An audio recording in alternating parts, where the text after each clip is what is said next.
Welcome back to the Spooktober Marathon. Today, number 26, From the Dead by Edith Nesbit. Not all ghosts seek revenge, and some just want the truth. But true or not true, your brother is a scoundrel. No man, no decent man, tells such things. He did not tell me. How dare you suppose it? I found the letter in his desk, and she being my friend and you being her lover, I never thought there could be any harm in my reading her letter to my brother. Give me back the letter. I was a fool to tell you. Ida Helmont held out her hand for the letter. Not yet, I said, and I went to the window. The dull red of a London sunset burned on the paper as I read in the quaint, dainty handwriting I knew so well and had kissed so often. Dear, I do love you, but it's impossible. I must marry Arthur. My honor is engaged. If he would only set me free, but he never will. He loves me so foolishly. But as for me, it is you I love, body, soul, and spirit. There is no one in my heart but you. I think of you all day and dream of you all night, and we must part, and that is the way of the world. Goodbye. Yours, Elvire. I had seen the handwriting indeed often enough, but the passion written there was new to me, that I had not seen. I turned from the window wearily. My sitting room looked strange to me. There were my books, my reading lamp, my untasted dinner still on the table, as I had left it when I rose to dissemble my surprise at Ida Helmont's visit. Ida Helmont, who now sat in my easy chair looking at me quietly. Well, do you give me no thanks? You put a knife in my heart and then ask for thanks? Pardon me, she said, throwing up her chin. I have done nothing but show you the truth. For that, one should expect no gratitude. May I ask, out of mere curiosity, what you intend to do? Your brother will tell you. She rose suddenly, pale to the lips. You will not tell my brother, she began, that you have read his private letters? Certainly not. She came towards me, her gold hair flaming in the sunset light. Why are you so angry with me? She said. Be reasonable. What else could I do? I don't know. Would it have been right not to tell you? I don't know. I only know that you've put the sun out and I haven't got used to the dark yet. Believe me, she said, coming still nearer to me and laying her hands in the lightest light touch on my shoulders. Believe me, she never loved you. There was a softness in her tone that irritated and stimulated me. I moved gently back, and her hands fell by her sides. I beg your pardon, I said. I have behaved very badly. You were quite right to come, and I am not ungrateful. Will you post a letter for me? I sat down and wrote, I give you back your freedom, the only gift of mine that can please you now. Arthur. I held the sheet out to Miss Helmont, and, when she had glanced at it, I sealed, stamped, and addressed it. Goodbye, I said then, and gave her the letter. As the door closed behind her, I sank into my chair, and I am not ashamed to say that I cried like a child or a fool over my lost plaything, the little dark-haired woman who loved someone else with body, soul, and spirit. I did not hear the door open or any foot on the floor, and therefore I started when a voice behind me said, Are you so very unhappy? Oh, Arthur, don't think I am not sorry for you. I don't want anyone to be sorry for me, Miss Helmont, I said. She was silent a moment. Then, with a quick, sudden, gentle movement, she leaned down and kissed my forehead, and I heard the door softly close. Then I knew that the beautiful Miss Helmont loved me. At first that thought only fleeted by, a light cloud against a gray sky. But the next day reason woke and said, was Miss Helmont speaking the truth? Was it possible that... I determined to see Elvire, to know from her own lips whether by happy fortune this blow came, not from her, but from a woman in whom love might have killed honesty. I walked from Hampstead to Gower Street. As I trod its long length, I saw a figure in pink come out of one of the houses. It was Elvire. She walked in front of me to the corner of Store Street. There she met Oscar Helmont. They turned and met me face to face, and I saw all I needed to see. They loved each other. Ida Helmont had spoken the truth. I bowed and passed on. Before 6 months were gone, they were married, and before a year was over, I had married Ida Helmont. What did it, I don't know. Whether it was remorse for having, even for half a day, dreamed that she could be so base as to forge a lie to gain a lover, or whether it was her beauty, or the sweet flattery of the preference of a woman who had half her acquaintances at her feet, I don't know. Anyhow, My thoughts turned to her as to their natural home. My heart, too, took that road, and before very long I loved her as I had never loved Elvire. Let no one doubt that I loved her, as I shall never love again, please God. There never was anyone like her. She was brave and beautiful, witty and wise, and beyond all measure adorable. She was the only woman in the world. There was a frankness, a largeness of heart about her that made all other women seem small and contemptible. She loved me and I worshipped her. I married her.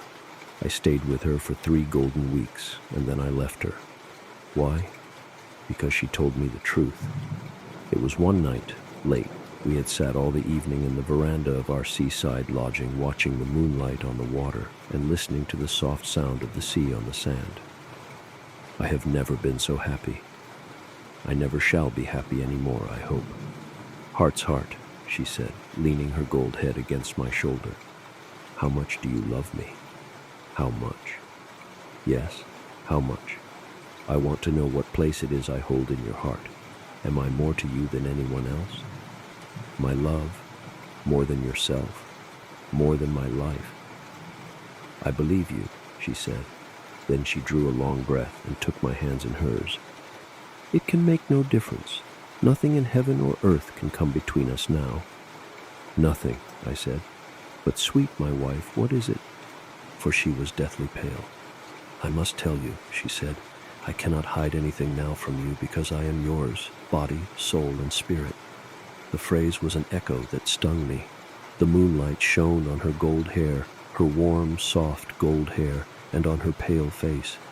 Arthur, she said, you remember my coming to you at Hampstead with that letter? Yes, my sweet. And I remember how you... Arthur, she spoke fast and low. Arthur, that letter was a forgery. She never wrote it. She stopped, for I had risen and flung her hands from me and stood looking at her. God help me, I thought it was anger at the lie I felt.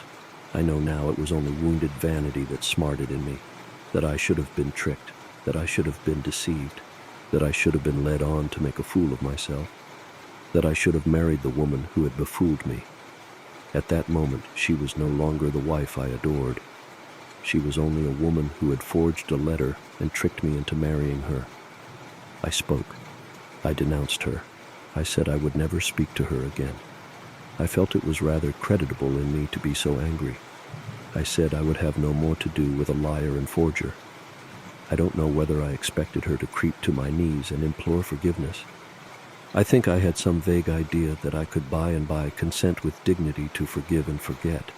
I did not mean what I said. No, I did not mean a word of it. While I was saying it, I was longing for her to weep and fall at my feet, that I might raise her and hold her in my arms again. But she did not fall at my feet. She stood quietly looking at me. Arthur, she said as I paused for breath, let me explain. There is nothing to explain, I said hotly, still with that foolish sense of there being something rather noble in my indignation, as one feels when one calls oneself a miserable sinner. You are a liar and forger, and that is enough for me. I will never speak to you again. You have wrecked my life. Do you mean that? She said, interrupting me and leaning forward to look at me. Tears lay on her cheeks, but she was not crying now. I hesitated. I longed to take her in my arms and say, lay your head here, my darling, and cry here and know how I love you. But instead I kept silence. Do you mean it? She persisted. Then she put her hand on my arm. I longed to clasp it and draw her to me. Instead, I shook it off and said, mean it? Yes, of course I mean it. Don't touch me, please. You have ruined my life. She turned away without a word, went into our room, and shut the door. I longed to follow her, to tell her that if there was anything to forgive, I forgave it. Instead, I went out on the beach and walked away under the cliffs. The moonlight and the solitude, however, presently brought me to a better mind. Whatever she had done had been done for love of me. I knew that. I would go home and tell her so. Tell her that whatever she had done, she was my dearest life, my heart's one treasure. True, my ideal of her was shattered, but even as she was, what was the whole world of women compared to her? I hurried back, but in my resentment and evil temper, I had walked far, and the way back was very long. I had been parted from her for 3 hours by the time I opened the door of the little house where we lodged. The house was dark and very still. I slipped off my shoes and crept up the narrow stairs and opened the door of our room quite softly. Perhaps she would have cried herself to sleep, and I would lean over her and waken her with my kisses and beg her to forgive me. Yes, it had come to that now. I went into the room. I went towards the bed. She was not there. She was not in the room, as one glance showed me. She was not in the house, as I knew in 2 minutes. When I had wasted a priceless hour in searching the town for her, I found a note on the dressing table. Goodbye. Make the best of what is left of your life. I will spoil it no more. She was gone, utterly gone. I rushed to town by the earliest morning train, only to find that her people knew nothing of her. Advertisement failed.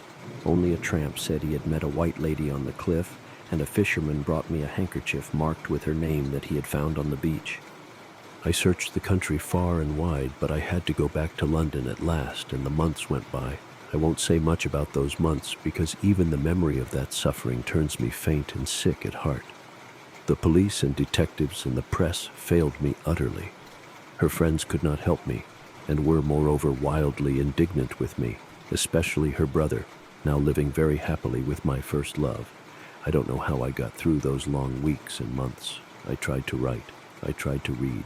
I tried to live the life of a reasonable human being, but it was impossible.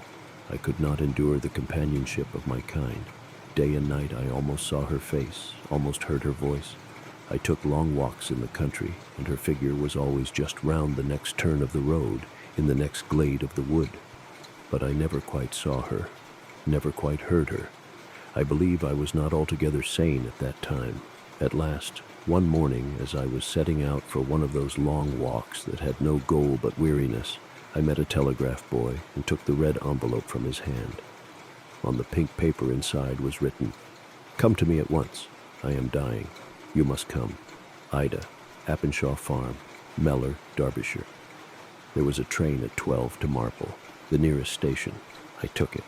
I tell you, there are some things that cannot be written about. My life for those long months was one of them. That journey was another. What had her life been for those months? That question troubled me, as one is troubled in every nerve at the sight of a surgical operation or a wound inflicted on a being dear to one. But the overmastering sensation was joy, intense, unspeakable joy. She was alive. I should see her again. I took out the telegram and looked at it. I am dying. I simply did not believe it. She could not die till she had seen me, and if she had lived all those months without me, she could live now, when I was with her again, when she knew of the hell I had endured apart from her and the heaven of our meeting. She must live. I would not let her die. There was a long drive over bleak hills, dark, jolting, infinitely wearisome. At last we stopped before a long, low building where 1 or 2 lights gleamed faintly. I sprang out. The door opened. A blaze of light made me blink and draw back. A woman was standing in the doorway. "Art thee Arthur Marsh?" she said. "Yes." "Then thou'rt o'er late. She's dead." I went into the house, walked to the fire, and held out my hands to it mechanically, for though the night was May, I was cold to the bone. There were some folks standing round the fire and lights flickering. Then an old woman came forward with the northern instinct of hospitality. "Thou'rt tired," she said, "and mazed-like. Have a sup of tea." I burst out laughing. It was too funny. I had traveled 200 miles to see her, and she was dead, and they offered me tea. They drew back from me as if I had been a wild beast, but I could not stop laughing. Then a hand was laid on my shoulder, and someone led me into a dark room, lighted a lamp, set me in a chair, and sat down opposite me.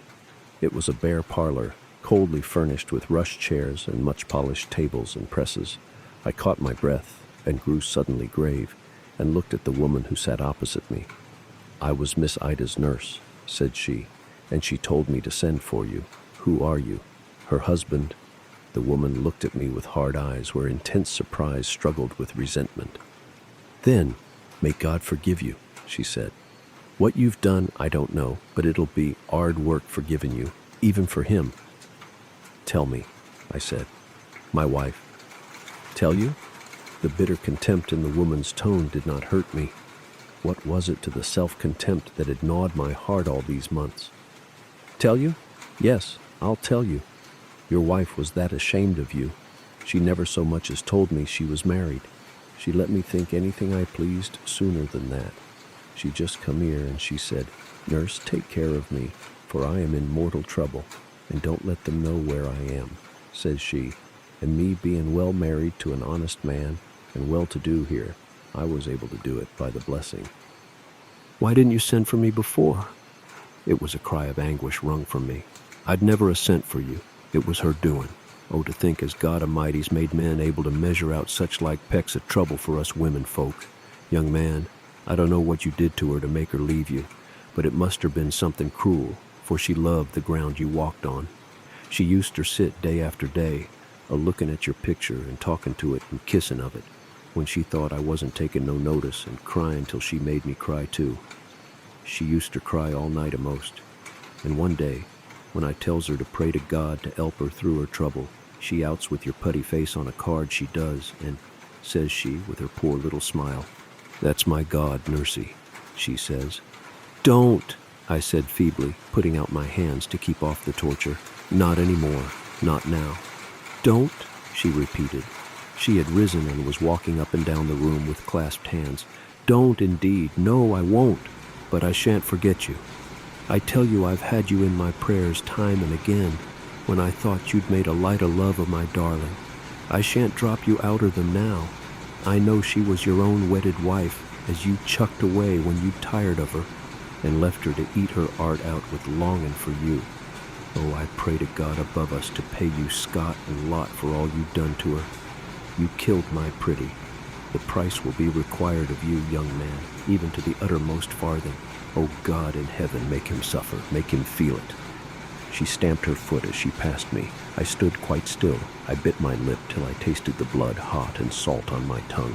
"She was nothing to you," cried the woman, walking faster up and down between the rush chairs and the table. "Any fool can see that with half an eye. You didn't love her, so you don't feel nothing now. But someday you'll care for someone, and then you shall know what she felt. If there's any justice in heaven." I too rose, walked across the room, and leaned against the wall. I heard her words without understanding them. "Can't you feel nothing? Are you made her stone? Come and look at her lying there so quiet. She don't fret arter the likes of you no more now. She won't sit no more a-looking out her winder and saying nothing, only dropping her tears one by one, slow, slow on her lap. Come and see her. Come and see what you done to my pretty, and then you can go. Nobody wants you here. She don't want you now. But perhaps you'd like to see her safe underground fust. I'll be bound you'll put a big slab on her to make sure she don't rise again." I turned on her. Her thin face was white with grief and impotent rage. Her claw-like hands were clenched. "Woman," I said, "have mercy." She paused and looked at me. "Eh?" she said. "Have mercy," I said again. "Mercy? You should have thought of that before. You hadn't no mercy on her. She loved you. She died loving you. And if I wasn't a Christian woman, I'd kill you for it, like the rat you are. That I would, though I had to swing for it arterwards." I caught the woman's hands and held them fast in spite of her resistance. "Don't you understand?" I said savagely. "We loved each other. She died loving me. I have to live loving her, and it's her you pity. I tell you it was all a mistake, a stupid, stupid mistake. Take me to her, and for pity's sake let me be left alone with her." She hesitated, then said in a voice only a shade less hard, "Well, come along then." We moved towards the door. As she opened it, a faint, weak cry fell on my ear. My heart stood still. "What's that?" I asked, stopping on the threshold. "Your child," she said shortly. "That too. Oh, my love, oh, my poor love, all these long months. She allus said she'd send for you when she'd got over her trouble," the woman said as we climbed the stairs. "I'd like him to see his little baby, nurse," she says. "Our little baby. It'll be all right when the baby's born," she says. "I know he'll come to me then, you'll see. And I never said nothing, not thinking you'd come if she was your leavings, and not dreaming as you could be her husband and could stay away from her a hour, her being as she was. Hush." She drew a key from her pocket and fitted it to the lock. She opened the door and I followed her in. It was a large, dark room full of old-fashioned furniture. There were wax candles in brass candlesticks and a smell of lavender. The big four-post bed was covered with white. "My lamb, my poor pretty lamb," said the woman, beginning to cry for the first time as she drew back the sheet. "Don't she look beautiful?" I stood by the bedside. I looked down on my wife's face, just so I had seen it lie on the pillow beside me in the early morning when the wind and the dawn came up from beyond the sea. She did not look like one dead. Her lips were still red, and it seemed to me that a tinge of color lay on her cheek. It seemed to me, too, that if I kissed her, she would wake and put her slight hand on my neck and lay her cheek against mine, and that we should tell each other everything and weep together and understand and be comforted. So I stooped and laid my lips to hers as the old nurse stole from the room. But the red lips were like marble, and she did not wake. She will not wake now, ever anymore. I tell you again, there are some things that cannot be written. I lay that night in a big room filled with heavy, dark furniture, in a great four-poster hung with heavy, dark curtains, a bed the counterpart of that other bed from whose side they had dragged me at last. They fed me, I believe, and the old nurse was kind to me. I think she saw now that it is not the dead who are to be pitied most. I lay at last in the big, roomy bed and heard the household noises grow fewer and die out, the little wail of my child sounding latest. They had brought the child to me, and I had held it in my arms and bowed my head over its tiny face and frail fingers. I did not love it then. I told myself it had cost me her life, but my heart told me that it was I who had done that. The tall clock at the stairhead sounded the hours, 11, 12, 1, and still I could not sleep. The room was dark and very still. I had not been able to look at my life quietly. I had been full of the intoxication of grief, a real drunkenness, more merciful than the calm that comes after. Now I lay still as the dead woman in the next room and looked at what was left of my life. I lay still and thought and thought and thought, and in those hours I tasted the bitterness of death. It must have been about 2 that I first became aware of a slight sound that was not the ticking of the clock. I say I first became aware, and yet I knew perfectly that I had heard that sound more than once before, and had yet determined not to hear it because it came from the next room, the room where the corpse lay. And I did not wish to hear that sound because I knew it meant that I was nervous, miserably nervous, a coward and a brute. It meant that I, having killed my wife as surely as though I had put a knife in her breast, had now sunk so low as to be afraid of her dead body, the dead body that lay in the room next to mine. The heads of the beds were placed against the same wall, and from that wall I had fancied I heard slight, almost inaudible sounds. So when I say that I became aware of them, I mean that I at last heard a sound so distinct as to leave no room for doubt or question. It brought me to a sitting position in the bed, and the drops of sweat gathered heavily on my forehead and fell on my cold hands as I held my breath and listened. I don't know how long I sat there. There was no further sound, and at last my tense muscles relaxed, and I fell back on the pillow. "You fool," I said to myself. "Dead or alive, is she not your darling, your heart's heart? Would you not go near to die of joy if she came to you? Pray God to let her spirit come back and tell you she forgives you." "I wish she would come," myself answered in words, while every fiber of my body and mind shrank and quivered in denial. I struck a match, lighted a candle, and breathed more freely as I looked at the polished furniture, the commonplace details of an ordinary room. Then I thought of her, lying alone, so near me, so quiet under the white sheet. She was dead. She would not wake or move. But suppose she did move. Suppose she turned back the sheet and got up and walked across the floor and turned the door handle. As I thought it, I heard, plainly, unmistakably heard, the door of the chamber of death open slowly. I heard slow steps in the passage, slow, heavy steps. I heard the touch of hands on my door outside, uncertain hands that felt for the latch. Sick with terror, I lay clenching the sheet in my hands. I knew well enough what would come in when that door opened, that door on which my eyes were fixed. I dreaded to look, yet I dared not turn away my eyes. The door opened slowly, and the figure of my dead wife came in. It came straight towards the bed and stood at the bedfoot in its white grave clothes, with the white bandage under its chin. There was a scent of lavender. Its eyes were wide open and looked at me with love unspeakable. I could have shrieked aloud. My wife spoke. It was the same dear voice that I had loved so to hear, but it was very weak and faint now, and now I trembled as I listened. "You aren't afraid of me, darling, are you, though I am dead? I heard all you said to me when you came, but I couldn't answer. But now I've come back from the dead to tell you. I wasn't really so bad as you thought me. Elvire had told me she loved Oscar. I only wrote the letter to make it easier for you. I was too proud to tell you when you were so angry, but I am not proud anymore now. You'll love me again now, won't you? Now I'm dead. One always forgives dead people." The poor ghost's voice was hollow and faint. Abject terror paralyzed me. I could answer nothing. "Say you forgive me."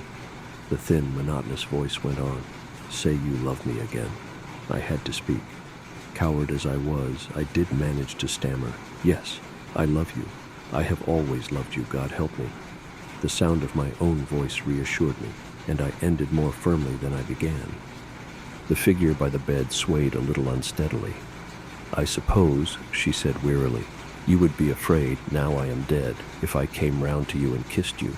She made a movement as though she would have come to me.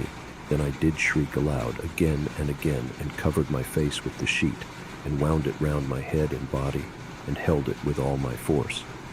There was a moment's silence.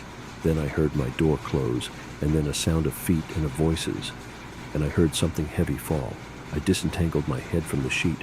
My room was empty. Then reason came back to me. I leaped from the bed. "Ida, my darling, come back. I'm not afraid. I love you. Come back, come back." I sprang to my door and flung it open. Someone was bringing a light along the passage. On the floor, outside the door of the death chamber, was a huddled heap.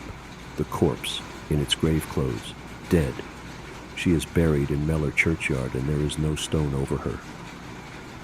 Now, whether it was catalepsy, as the doctor said, or whether my love came back even from the dead to me who loved her, I shall never know. But this I know, that if I had held out my arms to her as she stood at my bedfoot, if I had said, "Yes, even from the grave, my darling, from hell itself, come back to me," if I had had room in my coward's heart for anything but the unreasoning terror that killed love in that hour, I should not now be here alone. I shrank from her. I feared her. I would not take her to my heart. And now she will not come to me any more. Why do I go on living? You see, there is the child. It is 4 years old now, and it has never spoken and never smiled. And with that, we reach the end of the story. I hope to see you tomorrow for Spooktober 27. Bye-bye.